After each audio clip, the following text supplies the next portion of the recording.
வணக்கம்.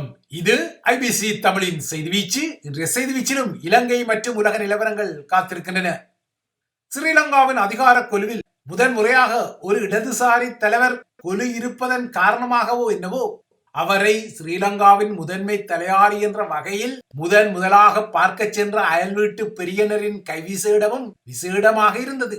அந்த வகையில் நேற்று காலை கொழும்பில் தரையிறங்கி மாலையில் அங்கிருந்து அகன்ற இந்திய வெளியுறவு அமைச்சர் ஜெய்சங்கர் ஜே என கொழும்புக்கு சில விசேட அன்பளிப்பு அறிவிப்புகளை அறிவித்த பின்னர் தமக்கு தேவையான விடயங்களையும் அனுரகுமார திசாநாயக்காவின் காதில் போட்டு வைத்தார்.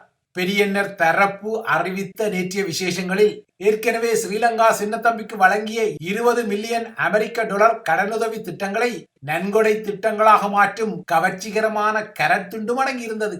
பெரியன்னர் வீட்டு பிரமுகரின் பயணத்தில் இவ்வாறெல்லாம் சில பரிசில்கள் காத்திருக்கும் என்பதை அறிந்து கொண்டதால் தானோ என்னவோ ஜெய்சங்கர் கொழும்பில் தங்கியிருந்த வேளை யாழ்ப்பாண சிறைச்சாலையில் தடுத்து வைக்கப்பட்டிருந்த இந்திய கடற்தொழிலாளர்களில் 50 பேர் நேற்று ஒரே நாளில் விடுதலை செய்யப்பட்டனர் போலும்.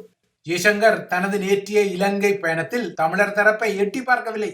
மாறாக ஸ்ரீலங்காவின் முதன்மை தலையாரி அனுரகுமார திசாநாயக்கா, இரண்டாம் தலையாரியும் பிரதமருமான ஹரணி அமரசூரியா, வெளியுறவு அமைச்சர் விஜித ஹீரத், முன்னாள் தலையாரி ரணில் விக்ரமசிங்க மற்றும் கடந்த அரசு தலைவர் தேர்தலில் 2ஆம் இடத்தை பெற்ற சஜித் பிரேமதாசா ஆகியோருடன் மட்டும் தனது சந்திப்பை மட்டுப்படுத்திவிட்டு மாலையிலேயே டெல்லிக்கு பறந்து விட்டார்.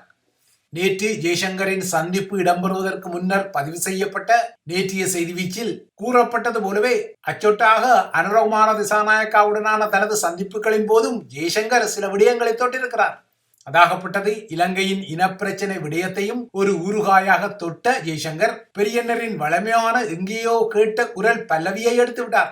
அந்த பல்லவியின் அடிப்படையில் இலங்கையின் ஒற்றுமை, அதன் ஆட்புல ஒருமைப்பாடு மற்றும் இறையாண்மையுடன் தமிழ் மக்களுக்கு சமத்துவ, நீதி, மதிப்பு, சமாதானம் ஆகியன கிட்ட வேண்டும் எனவும் ஜெய்சங்கரின் குரல் ஒலித்துள்ளது.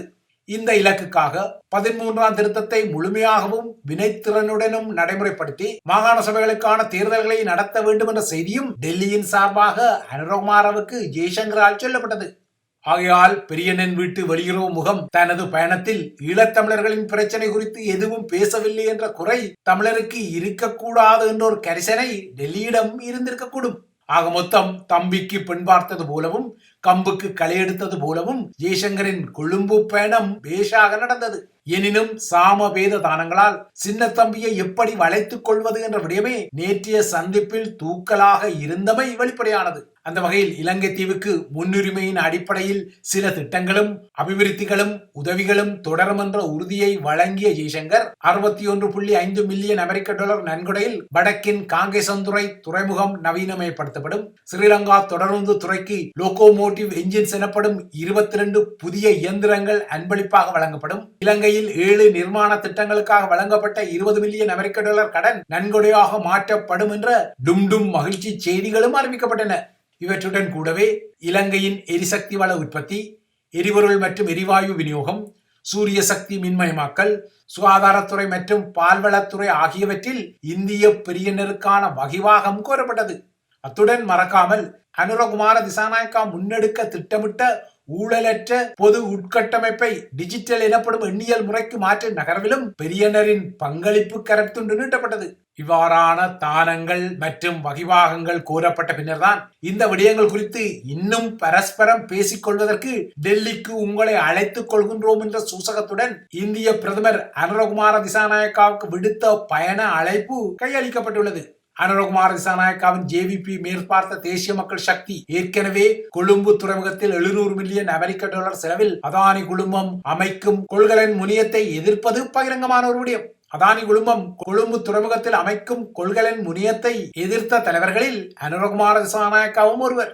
அதேபோல அதே அதானி குழுமம் தனது கிரீன் எனர்ஜி அல்லது பசுமை சக்தி நிறுவனத்தின் ஊடாக வடக்கின் மன்னார் மற்றும் பூநகரியில் அமைக்கும் 2 காற்றாலை திட்டங்களையும் ஜேவிபி மேற்பார்த்த தேசிய மக்கள் சக்தி எதிர்த்து கொண்டது. தான் ஆட்சிக்கு வந்தால் இந்த திட்டங்கள் மீளெடுக்கப்படும் என தனது தேர்தல் பரப்புரைகளிலும் அனுரகுமார திசாநாயக்கா முழங்கியிருந்த நிலையில் இப்போது ஜெய்சங்கரின் பயணம் இந்திய முதலீடுகளுக்கான உத்தரவாதத்தை கோருவதால் இந்த விடயத்தில் அனுரகுமார திசாநாயக்காவுக்கு ஒரு சவாலும் சங்கடமும் உருவாகும் என்பது நிதர்சனம். அதுவும் ஸ்ரீலங்காவில் அடுத்த மாதம் பொது தேர்தலை எதிர்கொள்ள உள்ள மாலிமாவ திசை காட்டிக்கு இது ஒரு செக்மேட்டாகவும் இருக்கக்கூடும். ஸ்ரீலங்காவின் பொது தேர்தல் வேட்புமனு தாக்கல் ஏற்கனவே ஆரம்பித்துவிட்ட நிலையில் எதிர்வரும் தேர்தல் ஊடாக 3/2 பெரும்பான்மை பலத்துடன் அரசாங்கத்தை அமைக்கும் வகையில் தமக்குரிய ஆணையை சிங்கள மகா ஜனதா வழங்க வேண்டும் என திசை காட்டி எதிர்பார்க்கின்றது. இலங்கை தீவின் வரலாற்றை பொறுத்தவரை JR ஜெயவர்தனா முதல் கோட்டாபாய ராஜபக்ஷ வரையான ஆட்சி காலங்களில் 3/2 பெரும்பான்மை பலத்தை பெற்ற அரசாங்கங்கள் அனைத்துமே சர்வாதிகார அரசாங்கங்களாக பதிவாகி கொண்ட நிலையில் அடுத்த மாத தேர்தலில் சிங்கள மகா ஜனதா வழங்கினால் மீண்டும் பழைய குருடி கதவை திறவடி என்று ஒரு நிலை ஏற்படும் என்ற எச்சரிக்கைகளும் வந்துள்ளன. இதனால் தான் அரசு தலைவரின் அணிக்கு நாடாளுமன்றத்தில் அதீத பெரும்பான்மை கிட்டிக்கொண்டால் இலங்கையின் கதி அதோ கதி என்ற எச்சரிக்கை குரல்களும் தற்போது எழுகின்றன. ஒருவேளை எதிர்வரும் தேர்தல் களத்தில் அனுரகுமார திசாநாயக்காவின் திசை காட்டிக்கு இவ்வாறான ஒரு 3/2 பெரும்பான்மை நிலை கிட்டினால் அனுரகுமாரவும் எதிர்காலத்தில் இன்னொரு கோட்டாவாக மாறுவார் என்ற எச்சரிக்கைகள் முன்வைக்கப்படுகின்றன. தென்னிலங்கையின் இவ்வாறான அதிர்வுகளுக்கு மத்தியில் வாக்குகளின் பிளவு அரசியல் அபாயத்தை மீண்டும் ஒருமுறை எதிர்நோக்கும் தமிழர்களின் அரசியல் பரப்பில் இன்று தமிழரசு கட்சியில் வேட்பாளர்களை தெரிவு செய்வதற்கான அதகலங்கள் இடம்பெற்றன. குறிப்பாக அதன் வேட்பாளர் தெரிவுக்குழு இன்று கூடிக்கொள்ளும் நிலையில் இந்த அதகலங்கள் குறித்த எதிர்பார்ப்புகள் உருவாக்கப்பட்டன. தமிழரசு கட்சி சார்பாக வேட்பாளர்களை தெரிவு செய்வதற்கென அமைக்கப்பட்டுள்ள தெரிவுக்குழுவில் சுமந்திர பலம் இருப்பதால் இந்த முறை ஸ்ரீதரன் மற்றும் ஸ்ரீநேசன் ஆகியோர் தமிழரசு கட்சியின் வேட்பாளர்களாக களம் இறக்கப்படக்கூடாது என்ற நிலைப்பாட்டில் சுமந்திரன் இருப்பதை கடந்த சில நாட்களாக அவர் வெளிப்படுத்தும் கருத்துக்கள் புலப்படுத்துகின்றன. கடந்த அரசு தலைவர் தேர்தலில் தமிழ் பொது வேட்பாளராக களம் இறக்கப்பட்ட அரியநேத்திரனுக்கு ஸ்ரீதரனும் ஸ்ரீநேசனும் ஆதரவு வழங்கியதான குற்றச்சாட்டில் சுமந்திரன் அந்த இருவரையும் வேட்பாளராக களமிறக்க மறுப்பதாக கூறப்படுகிறது. இன்றைய தெரிவுக்குழு கூட்டத்தில் இந்த இருவருக்கும் வாய்ப்புகள் மறுக்கப்பட்டால் தமிழரசின் உள்ளக அவகலங்களும் போட்டிகளும் இன்னும் அதிகமாகும் என்பதும் எதிர்பார்க்கத்தக்க ஒரு விடயம்.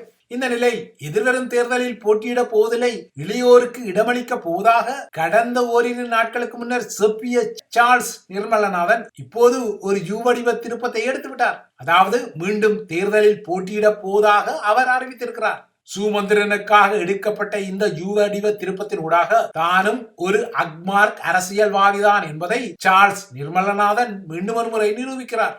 அனுரகுமார திசாநாயக்காவை பொறுத்தவரை தனது வெற்றிக்கு பின்னர் உடனடியாக அவர் நாடாளுமன்றத்தை கலைத்து 8 வாரங்களுக்குள் பொது தேர்தலை நடத்த எடுத்த முடிவு தமிழ் கட்சிகள் உட்பட அனைத்து எதிர்கட்சிகளையும் திணற வைப்பதாக தெரிகிறது. அதுவும் இவ்வளவு விரைவாக வேட்புமனு தாக்கல் ஆரம்பித்து அடுத்த வாரம் அது முடிவடைய உள்ள நிலையில் ஏற்கனவே கடந்த தேர்தல் ஊடாக சீர்குலைக்கப்பட்ட எதிர்கட்சிகள் யாவும் ஏகேடிஆரின் இந்த துரித நகர்வுகளால் தமக்குரிய வேட்பாளர்களையே தெரிவு செய்ய முடியாமல் திணறுவதும் இந்த திணறலில் தமிழ் கட்சிகளுக்கு விதிவிலக்கு இல்லை என்பதும் சமகால காட்சிகள் ஊடாக புரிந்து கொள்ளக்கூடிய ஒரு விடயமாகின்றது.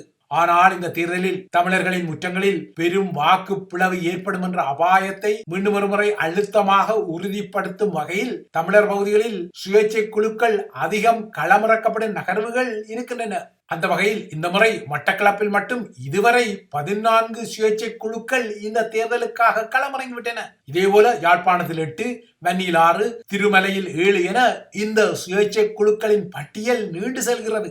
இலங்கையின் மிகப்பெரிய தேர்தல் மாவட்டமாக உள்ள கம்பகாவில் கூட 5 சுயேட்சை குழுக்களே களமிறங்கியுள்ள நிலையிலும் கண்டியில் 2 குழுக்கள் களமிறங்கியுள்ள பின்னணியிலும் ஏனைய சிங்கள தேர்தல் மாவட்டங்களில் 1-2 சுயேட்சை குழுக்கள் களமிறங்கினாலும் மாத்தளை புலனறுவை போன்ற தேர்தல் மாவட்டங்களில் எந்த ஒரு சுயேட்சை குழுவுமே இதுவரை களத்தில் இறங்கிக் கொள்ளவில்லை. ஆனால் தமிழர் தாயகத்தை பொறுத்தவரை மட்டக்களப்பில் 14, யாழ்ப்பாணத்தில் 8, வன்னியில் 6, திருமலையில் 7 என சுயேட்சை குழுக்கள் நீண்டு செல்வது ஏதோ ஒரு பாதகமான செய்திக்கு கட்டியம் கூறுவதை மட்டும் இப்போதைக்கு தெளிவாகவே புரிந்து கொள்ள முடிகிறது. இவை இலங்கை தீவை மையப்படுத்திய விடயங்கள். அடுத்து உலக நிலவரங்களை நோக்கிக் கொண்டால் மத்திய கிழக்கு பிராந்தியம் போரின் விளிம்பு நிலையில் இருந்த கட்டம் தாண்டப்பட்டு இப்போது போருக்குள் தள்ளப்பட்டுள்ளமை தெரிகிறது.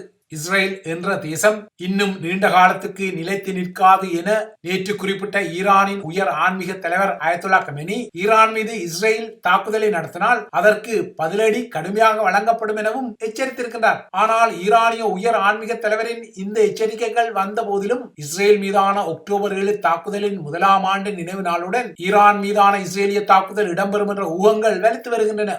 இஸ்ரேல் ஈரான் மீதான தனது பதிலடி தாக்குதலில் அணுசக்தி மையங்கள் மற்றும் எண்ணெய் தளங்களை குறிவைக்க கூடாதென அமெரிக்க அரசு தலைவர் ஜோ பைடன் ஒரு அறிவுறுத்தலை விடுத்தாலும் பைடன் விடுத்த இந்த அறிவுறுத்தலை இஸ்ரேல் கணக்கில் எடுக்க போவதில்லை என்ற நிலைப்பாடுகளும் தற்போது தெரிகின்றன. அந்த வகையில் அமெரிக்க அரசு தலைவரின் அறிவுறுத்தல் படி செயற்படுவதற்கு எந்தவித உத்தரவாதமும் இல்லை என இஸ்ரேலிய தரப்பிலிருந்து செய்திகள் வந்துள்ளன. இவ்வாறான ஒரு பின்னணியில் இஸ்ரேலை உசுப்பேற்றும் வகையில் அமெரிக்காவிலிருந்து டொனால்ட் டிரம்பின் குரல் வெளிப்பட்டுள்ளது. ஈரானிய அணுசக்தி நிலையங்களை இஸ்ரேல் தாக்க வேண்டும் என டிரம்ப் ஒரு கருத்தை தெரிவித்துள்ளார். முதலில் ஈரானிய அணுசக்தி மையங்களை தாக்கிக் கொள்ளுங்கள், அதன் பின்னர் வருவதை பற்றி பின்னர் கவலைப்படுங்கள் என இஸ்ரேலை நோக்கி டிரம்பின் உசுப்பேற்றல் வந்துள்ளது. இதற்கிடையே கடந்த வியாழன் மாலை பெய்ரூட்டில் நடத்தப்பட்ட இஸ்ரேலிய வான்வழி தாக்குதலில் ஹெஸ்புல்லா அமைப்புக்கு புதிய தலைவராக அறிவிக்கப்பட இருந்த ஹஷேம் சப்தியின் கொல்லப்பட்டதாக சவுதி அரேபிய நாளிதழான அல் ஹதாத் செய்தி வெளியிட்டுள்ளது.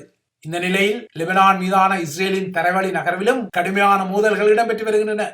இஸ்ரேலின் லெபனான் நகர்வை தடுக்கும் வகையில் ஹெஸ்புல்லாக்கள் எதிர்த்தாக்குதல்களை தொடுத்து வருகின்றனர். இந்த நிலையில் லெபனானின் காற்பங்கு பரப்பளவில் வசிக்கும் மக்கள், குறிப்பாக 100க்கும் மேற்பட்ட கிராமங்களில் வசிக்கும் மக்கள் அங்கிருந்து வெளியேற வேண்டும் என இஸ்ரேல் மீண்டும் அழுத்தமான அறிவுறுத்தலை விடுத்துள்ளது. இஸ்ரேலின் இந்த அறிவித்தலால் தென் லெபனானில் வசிக்கும் மக்கள் மத்தியில் பெரும் பதற்றமும் அச்சநிலையும் உருவாகியுள்ளது. இவைதான் ஐபிசி தமிழின் செய்தி வீச்சு. தொடர்ந்தும் ஐபிசி தமிழுடன் இணைந்திருங்கள்.